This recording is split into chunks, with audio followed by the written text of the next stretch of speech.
Hi යාළුවනේ. ඔයාලා හැමෝම සතුටින් පරිස්සමෙන් ඉන්නවා ඇති කියලා මං හිතනවා. අද vlog එකෙන් මං අරගෙන ආවේ කතරගම ගියපු අපේ family trip එක. මං දන්නේ නැහැ හේතුවක් නැතුවම මම කතරගම යන්න පුදුම තරම් ආස කෙනෙක්. ඔයත් මං වගේ කතරගම යන්න ආස කෙනෙක්ද? එහෙනම් මටත් කියන්නකෝ ඔයා වැඩිපුරම කතරගම යන්න ආස හේතුව මොකක්ද කියලා. කතරගමට ගියා තමයි මැණික් නගත් හිඳිලා කිරි වෙහෙරි මළුව වටේ පහන් වැටම නිවිලා කතරගමට ගියා තමයි මැණික් නගත් හිඳිලා කිරි වෙහෙරි මළුව වටේ පහන් වැටම නිවිලා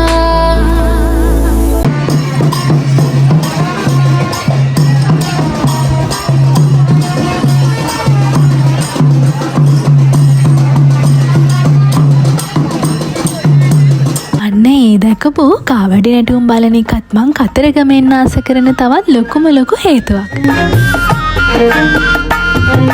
කතරගම ආවම ඔයාට මතකද පුංචි කාලෙදි මේ වගේ තොරම්බල් කඩවල් වලින් හෙල්ලුණේවත් නැති කාලේ? අන්න ඒ වගේ සුන්දර මතක ගොඩක් අලුත් කරගෙන දැන් මේ යන්න හදන්නේ කතරගම ඉඳලා තවත් ලස්සන තැනකට. ඒ යන අතරමඟ අපි දැන් නැවතුනේ දවල්ට කන්න. ඉතින් මේ ඉන්නේ අපේ ගෙදර ෆ්‍රයිඩ් රයිස් සංගමේ සමාජිකයෝ ටික. පහුගිය දවස් ටිකේ ගමේ කෑම හොය කාපු මටත් අද හිතෙනවා මේ ෆ්‍රයිඩ් රයිස් සංගමයට එකතු වෙන්න. හරි, දැන් එහෙනම් ඔන්න අපි ආයෙත් ගමනේ. මං ඔයාලට කිව්වේ නෑනේ අපි මේ කොහෙද යන්නේ කියලා. අපිට මේ පාර හිතනා හැමදාම කතරගම ඇවිත් කතරගමම නවතිනාට වඩා ටිකක් වෙනස් තැනකට යන් කියලා. ඉතින් අපි හැමෝටම ඕනි වුණා වෙනසකටත් එක්ක බීච් එකයිනේ නවතින්න. ඒකට අපි තෝරගත්තේ ඉබිස්බර්ඩ් බීච් බංගලෝස් ඇන්ඩ් රෙස්ටොරන්ට් එක. හලපෙල කැලඹේ හසඟන විලසේ ලවනට සුදු මුදු පහස ලැබේතු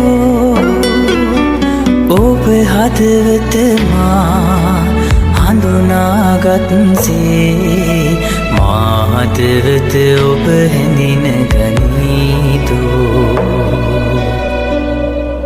සංසාරේ සුභ ප්‍රාර්ථනා ඉන්දුනිල් දිනයන සටහන්වේ උන්මාදෝ ප්‍රේමාදරේ සමනල වසන්ත යවුවනයි. කොහොමද උදේ නැගිටිනකොට ඔයා ආසම විදිහ වයිබ් එකක ඔයාට කාලය ගත කරන්න ලැබෙනව නම් ජීවිතේ මහ ලොකු දේවල් නෙමෙයි. මේ වගේ පුංචි මොහොතවල් තමයි අපිව හැමදාම ජීවිතේ සතුටින් තියන්නේ. අපි හැමෝම සතුටින් කාලය ගත කරලා දැන් මේ සුන්දර නවාතැනේ යන්නයි මේ හදන්නේ. මෙන්න මෙයාලා නම් මේ hina වෙලා මෙහෙම හිටියට ඉන්නේ මුහුද නාන්න බැරි වුණ නෝක්කාඩුවෙන්. අපි ආපු කාලේ මුහුද හරිම සැරයි. අපි මුහුද ළඟ හිටියත් අපිට නාන්න පුළුවන් සේෆ්ටි ප්ලේස් එකක් නම් හම්බුනේම නැහැ.